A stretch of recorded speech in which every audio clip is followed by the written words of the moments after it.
Hello les rêveurs, j'espère que vous allez bien. Je vous retrouve aujourd'hui pour le bilan de mes acquisitions du mois d'août 2022.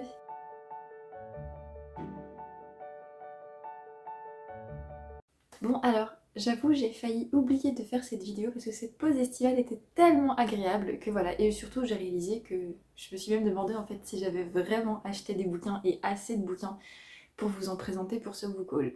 Si la vidéo est là, c'est que c'est le cas, donc je vais vous présenter ça tout de suite. Commençons comme d'habitude par le format numérique et même par le format audio. Au mois d'août, j'ai téléchargé La Petite Fabrique du Bonheur d'Alice Quinn, lu par Catherine Pajon.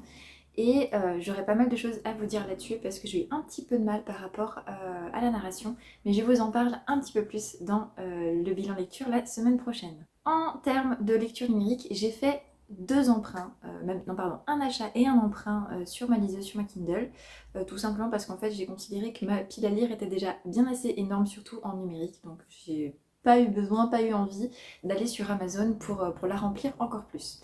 Le premier achat que j'ai fait, c'est publicité Amazon de Jupiter Phaeton, tout simplement parce que j'ai discuté avec deux auteurs à la sortie de la messe et qu'ils m'ont conseillé ce livre pour voir si effectivement je pouvais peut-être apprendre quelque chose, moi qui essaye d'apprendre un petit peu comment fonctionne Amazon Ads pour mes propres bouquins, histoire de gagner un petit peu en visibilité. Je vous en parle pareil peut-être la semaine prochaine dans le bilan lecture. Je n'ai lu que la moitié du bouquin, qui fait 80 pages, parce que voilà, j'ai lâché au bout d'un moment, mais j'ai pioché quelques informations dedans. Et le deuxième bouquin, que je n'ai pas encore ouvert, mais on va dire que j'entreaperçois depuis un petit moment, c'est Revival, tome 1 de A.D. Martel, donc en auto-édition. Pourquoi? Parce que tout simplement j'ai discuté avec A.D. Martel il n'y a pas très longtemps sur des stratégies pour la visibilité au niveau des réels, des TikTok et tout ça. Et on parlait effectivement aussi justement d'Amazon Ads et elle m'a dit que ça ne marchait pas forcément pour tous les bouquins et que celui-ci par exemple c'était celui de ces bouquins qui marchait le moins. Et moi j'aime bien aller regarder les bouquins qui marchent moins bien, alors qu'il y a des bonnes notes et tout, des univers un petit peu atypiques, donc je suis assez curieuse de lire ce bouquin qui est je crois entre la science-fiction et qui tape aussi dans l'univers des jeux vidéo. Je suis assez curieuse, parfois j'aime bien taper dans un univers un petit peu atypique, donc j'espère vous en parler bientôt. Après ça, ça va aller assez vite puisque je n'ai que 6 bouquins à vous présenter, dont 3 jeunesse que j'ai pris pour ma fille. Donc on va faire le tour rapidement. On va commencer du coup par les bouquins jeunesse pour ma fille. Je lui ai acheté quand on est passé à la FNAC il n'y a pas très longtemps, vu que j'avais encore un bon de Noël, Pas poli de Alex Sanders, donc chez l'école des loisirs, la collection Loulou et compagnie. Je suis hyper fan de ce loup parce qu'il est très très drôle à mimer, à faire des voix, je le trouve très très drôle. Vous voyez par exemple ici, bonjour, comment ça va? Je peux te croquer s'il te plaît? Ma fille aime beaucoup quand je me mets à faire des voix, généralement j'ouvre le bouquin et quand je commence à parler, elle se met à rire toute seule. Donc c'est très très drôle.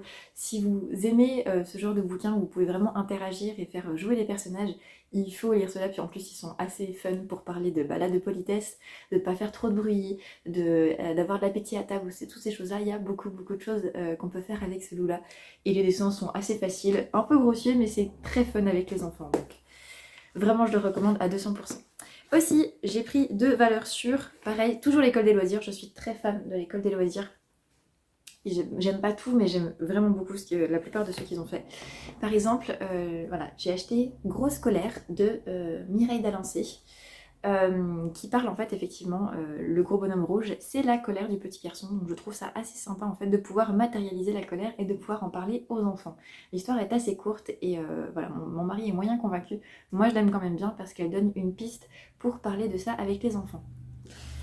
Et aussi un petit chouchou que j'ai acheté, c'est On dit bonjour de Émile Jadboul, que je trouve très très mignon parce qu'en fait c'est un petit lapin qui va dire bonjour au soleil, à l'eau, aux feuilles et qui va dire bonjour après à ses camarades, à l'ours, à la coccinelle et personne ne lui répond jusqu'à ce qu'il s'énerve en disant mais le matin on dit bonjour et on répond s'il vous plaît. Et ça finit tout bien tout bien. C'est une histoire très très douce qui est aussi très très drôle, animée avec plein de voix différentes à faire. Et après niveau... Alors attendez, je vais poser tout mon bazar. Dans les lectures pour moi, en même temps que les livres pour ma fille, je me suis acheté des suites de mangas. J'ai donc pris le tome 9 des Carnets de l'apothicaire de Itsuki Nanano et Neko Courage aux éditions Kiun. Un tome que j'ai lu tout de suite parce que je me suis fait presque enguirlander par mon frère qui est très très fan de cette série. Tu ne l'as toujours pas lu? Bref. je n'ai pas résisté, je l'ai lu hyper rapidement et je vous en parle du coup très bientôt, la semaine prochaine, dans le bilan lecture. Et pareil, j'ai acheté aussi le tome 5, le volume 5, pardon, de A Sign of Affection de Suo Morishita aux éditions Akata, que j'ai lu aussi assez rapidement parce que voilà, j'avais besoin de lecture doudou et que cette série est vraiment très très douce, très très romantique, et à la fois très réaliste. Donc je vous en reparle, pardon, la semaine prochaine dans le bilan lecture. Dernier bouquin dont je vous parlerai certainement dans le bilan lecture du mois de septembre, il s'agit Dans le cœur de Jésus de Benoît Guédas, donc Sainte Marguerite Marie, maîtresse de vie spirituelle aux éditions Emmanuel. Je suis assez curieuse de lire ce bouquin parce qu'en fait, Marguerite Marie Alacoque est une sainte que je connais un petit peu de nom, plus ça va, plus je la croise. Et je l'ai notamment croisée avec, je vais vous montrer, attendez que je les retrouve, Sainte Marguerite Marie et moi, de Clémentine Beauvais. C'est le premier bouquin qui m'a vraiment présenté, qui était Sainte Marguerite Marie Alacoque. Et du coup, voilà, je vais vraiment pouvoir plonger dans le côté spirituel de tout ça. Donc je suis assez curieuse, j'espère que ça va le faire, parce que des fois j'ai un petit peu peur. J'appréhende de comment je vais découvrir les choses et les vivre ensuite. Donc voilà, j'ai assez hâte et j'espère vous en parler très très vite. Et dernière acquisition que j'ai failli oublier, shame on me. J'ai reçu le propre exemplaire de mon roman, voilà, le premier exemplaire, et ensuite j'ai reçu tout un stock de ma romance Voudrais-tu me voir? Et si ne pas se regarder permettait de mieux se rencontrer, donc en auto-édition, que j'ai fait avec Books on Demand. Donc voilà, si vous voulez la lire, cette romance, elle est disponible au format numérique et au format papier maintenant, on peut la commander partout. Et voilà, ce sera tout pour ce book haul. Comme vous l'avez remarqué, du coup, il est assez short. Je pensais au départ 9 bouquins, mais 10 avec mon propre roman, avec Voudrais-tu me voir? N'hésitez pas à me dire s'il y a des acquisitions qui vous font envie, si vous les connaissez ou pas.